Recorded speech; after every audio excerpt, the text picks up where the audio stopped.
Jalan pintas kaya raya dengan bantuan setan.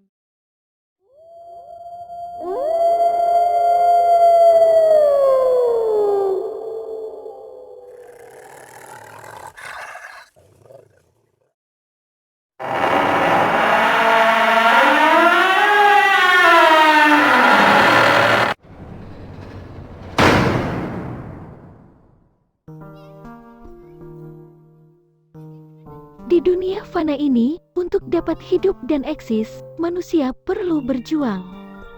Dalam perjuangan, banyak instrumen yang perlu dimiliki untuk bisa mulus dalam mencapai tujuan. Tak dipungkiri, instrumen terpenting bagi manusia modern adalah ilmu. Semakin banyak memiliki ilmu, semakin besar peluang untuk mencapai hidup sejahtera. Ada berbagai macam ilmu di dunia, namun yang paling populer adalah ilmu pengetahuan. Pengetahuan tentang apapun di dunia ini pada dasarnya adalah hal yang baik, sejelek-jeleknya minimal memberi petunjuk pada kita, agar tidak tersesat. Akan tetapi, bagaimana dengan ilmu yang mengandung hal-hal mistis dan berbau magis?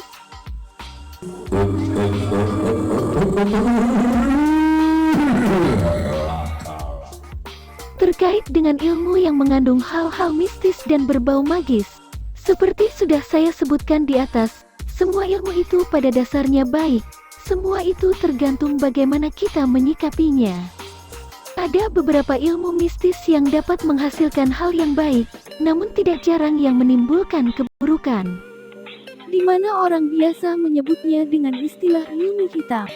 Beberapa ilmu hitam yang semula digunakan dengan maksud untuk kebaikan namun pada ujungnya adalah penderitaan, menyakiti, menyengsarakan, bahkan membunuh diri sendiri. Celakanya, orang lain yang tidak berdosa ikut pula menjadi korban, apapun bentuknya, menyakiti, membuat sengsara dan membunuh adalah sebuah kejahatan. Meski lolos hukuman dunia, hukuman akhirat lebih menggenaskan. Itulah kenapa ilmu hitam tidak bisa dianggap remeh. Meski kerap dianggap menyesatkan dan banyak menyebabkan kerugian baik pelaku maupun korban, tak sedikit orang yang masih mempercayai bahkan mempraktekkan. Bagi orang yang sudah terlanjur termakan bisikan setan, takkan peduli lagi lawan dan kawan, mereka menjadi gelap mata, dan akan melakukan segala cara demi mencapai tujuan. Meskipun pada akhirnya dapat dipastikan mereka akan menyesal di akhirnya, pada saat tak lagi berdaya, tak lagi ada yang dapat dilakukan kecuali melihat setan tertawa mengejek kebodohannya. Nah, dari penjelasan di atas, carilah ilmu kemana-mana, apapun jenis ilmunya, namun, jangan praktekkan ilmu yang satu ini. Jika berkenan, silakan like, subscribe dan klik lonceng. Sebelum kamu terjebak dalam penyesalan yang tiada akhir, sebaiknya renungkan dulu cerita yang satu ini, sekaligus sebagai gambaran bagaimana mekanisme ilmu ini bekerja, yaitu ilmu menjadi kaya yang dilakukan dengan melibatkan setan sebagai mitranya. Zaman dahulu, kegiatan ini dinamakan nyupang. Akhir-akhir ini istilah itu berubah menjadi pesugihan, di mana setan dengan cara gaib membantu merubah nasib seseorang dari yang semula miskin menjadi kaya. Tentunya bantuan itu tidak gratis, terdapat beberapa syarat yang harus dipenuhi, untuk kemudian dilakukan perjanjian dengan Raja Setan dalam waktu dan tempat yang sudah ditentukan. Tempat tersebut bisa berbentuk gua, lembah, pohon besar, batu, bahkan di tengah hutan, di mana dalam dimensi gaib di dunia mereka, tempat tersebut merupakan sebuah kerajaan. Bagi yang berminat, untuk melakukan prosesi tersebut bukanlah hal yang sulit, karena pada setiap tempat pemujaan, ada kuncen yang menjaganya dan sekaligus sebagai pemandu semua kegiatan di tempat itu. Hal itu termasuk para partisipan yang hendak melakukan ritual pesugihan. Seperti biasanya, kuncen mengantarkan partisipan menghadap sang Raja Setan dan melaporkan bahwa partisipan sudah siap melakukan ritual pesugihan dengan syarat dan semua konsekuensinya. Biasanya kuncen akan meninggalkan partisipan sendirian memberi waktu untuk bermeditasi dengan khusyuk beberapa waktu. Dalam kesunyian tempat yang dirasakan oleh partisipan, tempat di mana pada dimensi lain merupakan kerajaan bagi makhluk halus, konon di tempat itu seseorang dapat bertemu langsung dengan sang Raja Setan, namun bisa saja hanya berupa simbol saja seperti bayangan, hantu, binatang dan bisa saja hanya suara angin. Sebagai konfirmasi kesepakatan sudah deal dan pekerjaan sudah mulai dilakukan.